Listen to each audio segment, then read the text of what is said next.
వంశీ గారు, trailer songs బాగున్నాయి, congrats. Medium range cinema అన్నారు ఇప్పుడే నవీన్ గారు.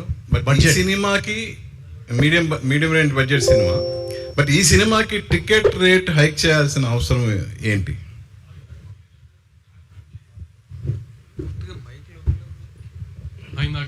ఇందాక చెప్పినట్టే 5 సినిమాలు వస్తున్నాయని తెలుసు కదా మీకు కూడా. ప్లస్ ప్రభాస్ గారి సినిమా, చిరంజీవి గారి సినిమా వస్తున్నాయి. So next mid range cinema కాబట్టి థియేటర్లో మామూలుగా ల్యాండ్ చేసినట్టుగా ల్యాండ్ చేయలేము. కాబట్టి పండగ టైంలో ఆ 4-5 రోజులు అడ్వాంటేజ్ తీసుకుంటానికి తక్కువ థియేటర్లు ఉంటాయి కాబట్టి ఒక 50 రూపాయలు తెచ్చామండి అంతే. మా పెద్ద రేట్ పెంచేసింది ఏం లేదు. సింగిల్ స్క్రీన్స్కి 50 రూపాయలు తెచ్చాం.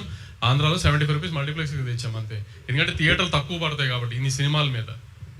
వంశీ గారు, ఈ సంక్రాంతికి అన్ని కామెడీ సినిమాలు వస్తున్నాయని ట్రైలర్లో కామెడీ పెట్టారా? ఎక్కడ చాలా దాచినట్టు అనిపిస్తుంది. అంటే తను నవీన్ చెప్పినట్టు ఇప్పుడు జాతిరత్నాల్లో అంటే ఫుల్ ఆన్ గ్యాగ్స్తో పంచులు ఇలా వెళ్ళిపోతూ ఉంటుంది. ఇది కూడా ఇప్పుడు ఒక సింపుల్ కథ, ఒక గోదావరి జిల్లాలో కుర్రోడు అమ్మాయి వెనకాల పడటం, అమ్మాయిని లవ్లో పడేయటం, అమ్మాయిని పెళ్లి చేసుకుంటాం, ప్రాబ్లం రావటం. ప్రాబ్లం వచ్చిందో జనరల్గా ప్రాబ్లం అంటే ఇప్పుడు మనకు వచ్చేది డబుల్ ప్రాబ్లమ్సే కదా. సో ప్రాబ్లం రావటం, ఆ ప్రాబ్లం నుంచి బయటికి ఎలా పడాలి అనుకున్న టైంలో ఇప్పుడు దాకా కొంచెం రివీల్ చేయింది ఏంటంటే ఫస్ట్ హాఫ్ అంతా ఇట్లానే గోదావరి జిల్లాలో ఈ టోన్లోనే వెళ్తుంది. సోకర్ చిన్న ఆయన ఇలాంటి ఈ టోన్లోనే వెళ్తుంది. సెకండ్ హాఫ్లో మాత్రం ఒక స్పేస్ తర్వాత సడన్గా సినిమా ఒక పొలిటికల్ హ్యూమర్, పొలిటికల్ సెటైర్గా మారుతుంది. సెకండ్ హాఫ్ అంతా ఇంకా last 45 minutes of the film ఒక పొలిటికల్ సెటైర్.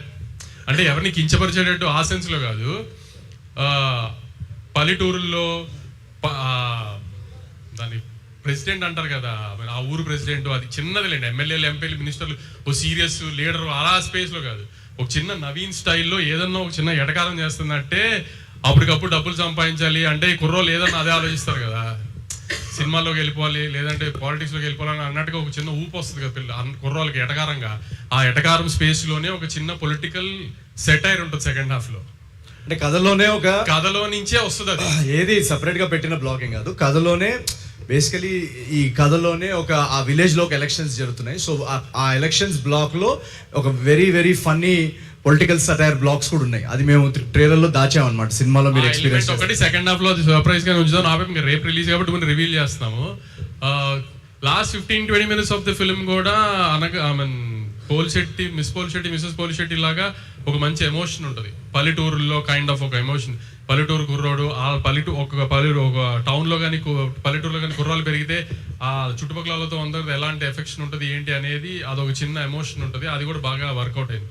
సో ఒక పండక్కి మిడ్ రేంజ్ హీరో అవనివ్వండి, పెద్ద హీరో అవనివ్వండి, ఆ సెన్స్లో కాకుండా పండగ ఒక సినిమాలో చిన్న ప్యాకేజ్ ఉంటుంది కదా. ఫన్, ఒక చిన్న ఎమోషను, ఒక ఫైట్, పాటలు, అలా ఒక చిన్న ప్యాకేజ్ సినిమా. అంటే నవీన్ పోలిశెట్టి సినిమాలో నవీన్ ఏంటి మెసేజ్ చెప్తున్నాడు, లేకపోతే నవీన్ ఏంటి ఫైట్ చేస్తున్నాడు, ఆ సెన్స్లో ఏంటంటే పండగ వస్తున్న సినిమా, ఒక పల్లెటూరులో వాతావరణంలో వచ్చే సినిమా కాబట్టి అన్ని ఎలిమెంట్స్ని అలా ప్యాకేజ్ చేసాం. అలా అని గుద్దిదేవ 10 మంది పడిపోవడం అలాంటి ఏం లేవు. ఆ కథకి సంబంధించిన ఆ స్పేస్లో ఎంతవరకు అవసరమో అంతవరకు అన్ని ఎలిమెంట్స్ ప్యాక్ చేసాం. అది పండగ సినిమా లాగా.